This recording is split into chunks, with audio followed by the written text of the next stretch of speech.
Time now for Spry's double feature treat of the day. Aunt Jenny's thrilling real-life story. And tender, spry oatmeal muffins.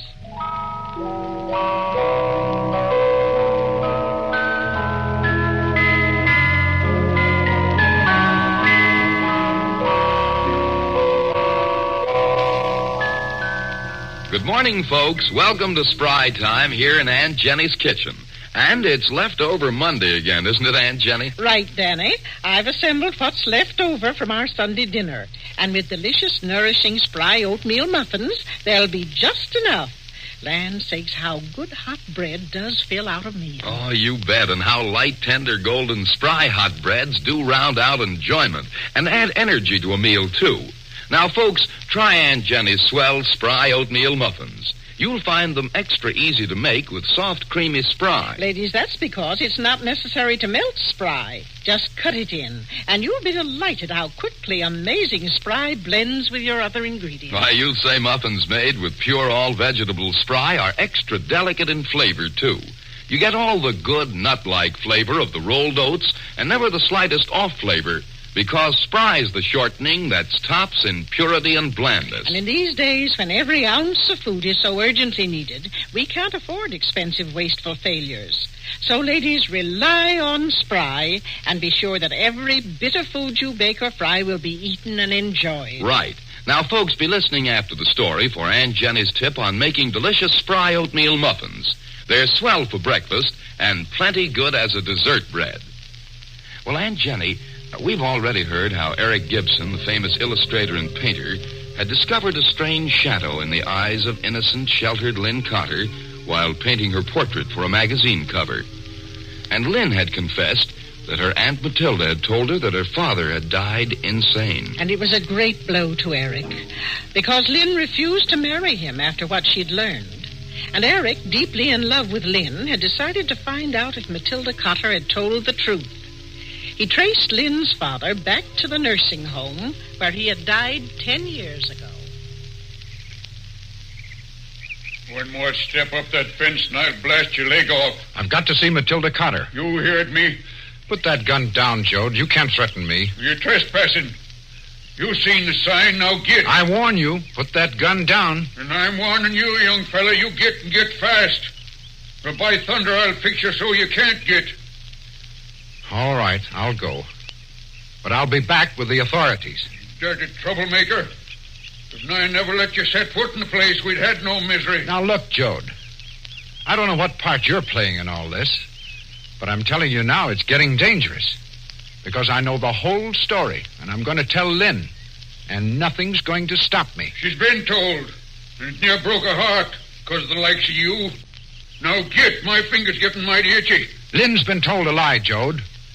I found out the truth last night in Metropole. Why, you... Oh, no, you don't.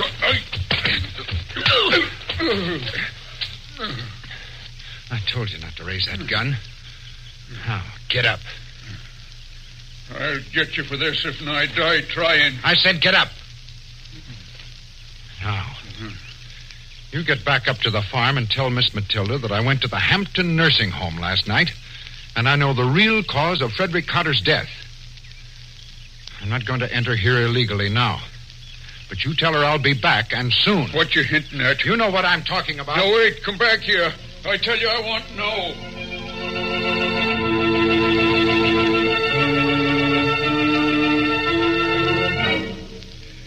I drove straight to the office of Sheriff Ezra Law and told him the whole story. He couldn't help me, but he did tell me that Dr. Allen was the only person Matilda Cotter ever spoke to. Well, about an hour later, I was driving back to Hill Farm with Dr. Allen beside me, the man who held the last piece to the puzzle. Mr. Gibson, come quick. Something's happened to Matilda. Where is she, Jode? She's in the house. She started carrying on something fierce when I told her you was telling me about the nursing place. Come on, Dr. Allen. Miss Cotter. Miss Cotter, where are you? The living room. Miss Cotter. Go away. Miss Cotter, you're going to talk to me whether you like it or not. What do you want? Lynn isn't here. You know me, Miss Carter. I'm Dr. Allen.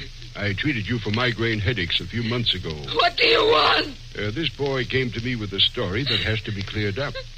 And I happen to know some of the facts, Miss Carter. Yes. Miss Carter, why did you tell Lynn her father died of insanity? I don't... Now, I want the truth, Miss Carter. You see, I found out last night that he died of tuberculosis. Oh, please. I think I can tell you, Miss Carter. When you came to me, you asked me if migraine headaches were hereditary, didn't you? Yes. And I told you that in some instances there was an inherited tendency toward a nerve weakness that brought them on. Yes, you did. And you wanted to know if they were a sign of approaching insanity. Yes. Yes, I did, and they are. I know it. But I told you they were not. I didn't believe you. I still don't. All your life, you've had a deep fear of insanity because of those headaches. Haven't you? Yes. Sometimes I'm sure I'm going insane when they get bad. Seems I can't stand them another minute. What has that got to do with Lynn?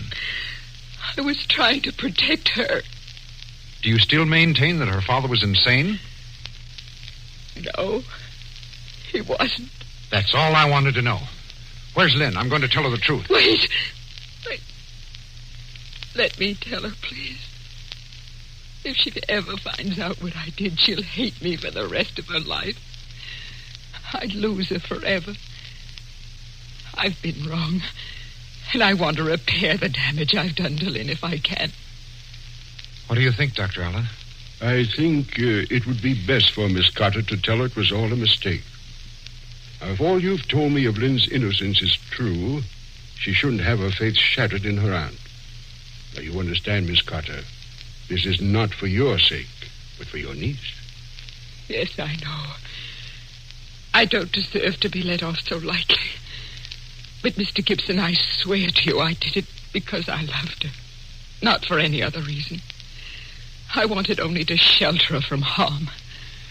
If you can convince Lynn, Miss Carter, that it was all a mistake, I'll never tell her the truth. Can I see her sometime after she's gone? Why, of course. I don't hate you, Miss Carter, because you've really loved her. I know that. I love her, too, and she loves us both. Between Lynn and I, we'll try to keep you from being too lonely. Oh, thank you. Thank you for understanding, and thank you for helping me, Dr. Allen. You've lifted a great fear from my heart. I could have done it months ago if you'd been honest with me. Will you wait outside while I tell Lynn?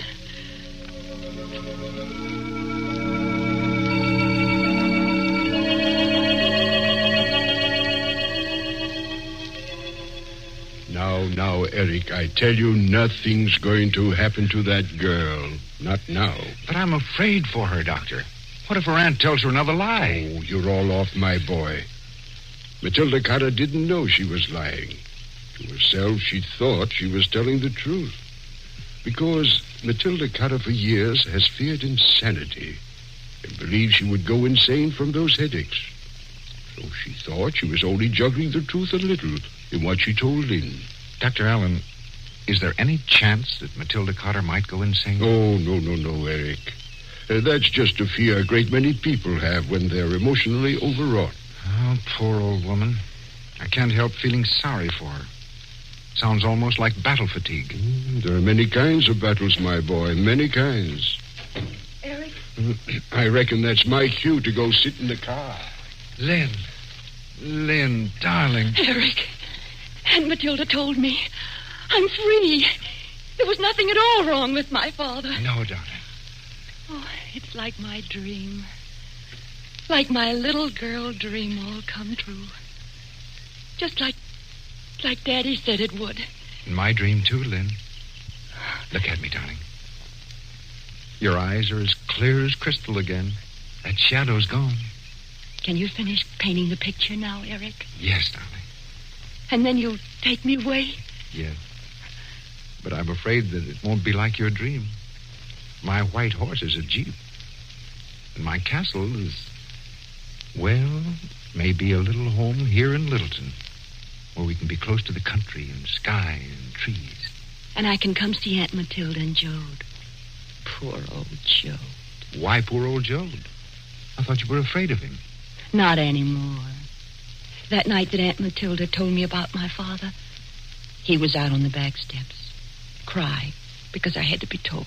Jode crying? He told me that my father was the kindest man he'd ever known.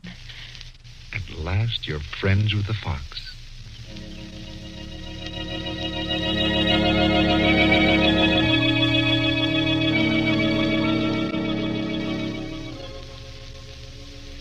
Well, I guess you know the rest of my story, Aunt Jenny. Yes, indeed, Eric. It created quite a sensation when the folks in Littleton heard of you and Lynn Cotter being married, and then her picture coming out in the Easter cover of the Ladies' Review magazine.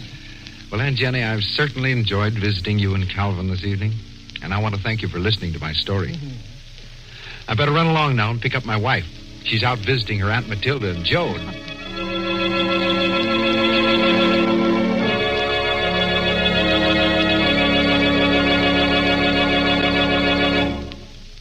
Well, Aunt Jenny, I don't think I've ever heard a more thrilling love story. And I feel mighty lucky in having those two wonderful people so close, because Lynn and Eric Gibson are living just 2 doors from me, right here on Indian Hill in Littleton.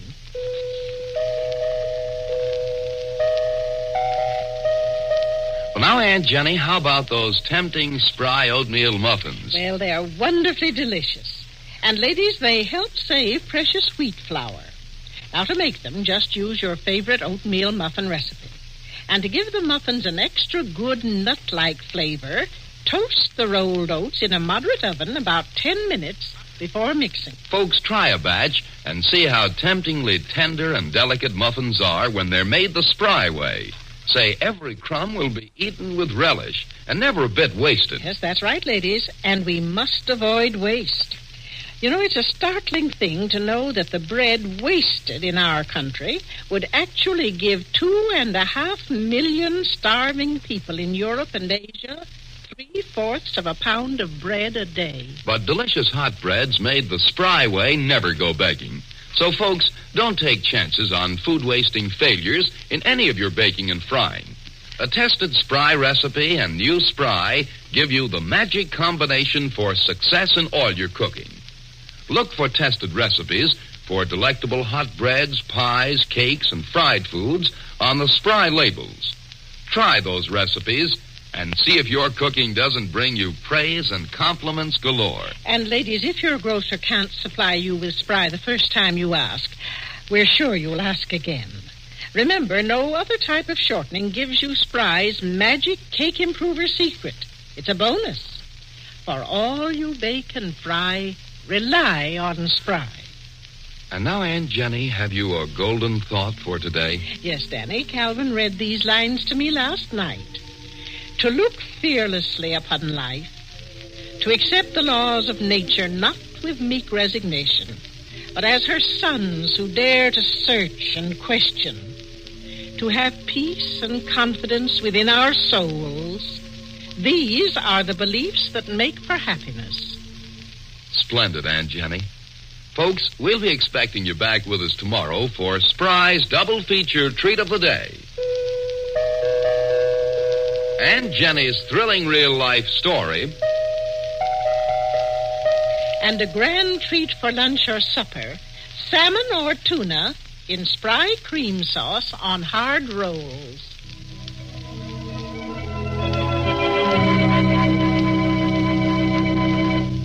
How long do your stockings last? Use Lux to keep them lovely twice as long.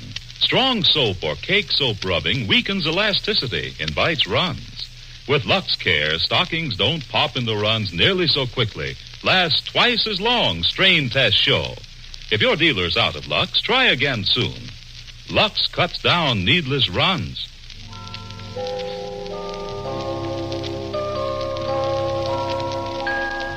This is Dan Seymour again, inviting you to join us tomorrow for Aunt Jenny's thrilling real-life story. Brought to you by Spry. Sensational new Spry with cake improver. Rely on Spry. This is CBS, the Columbia Broadcasting System.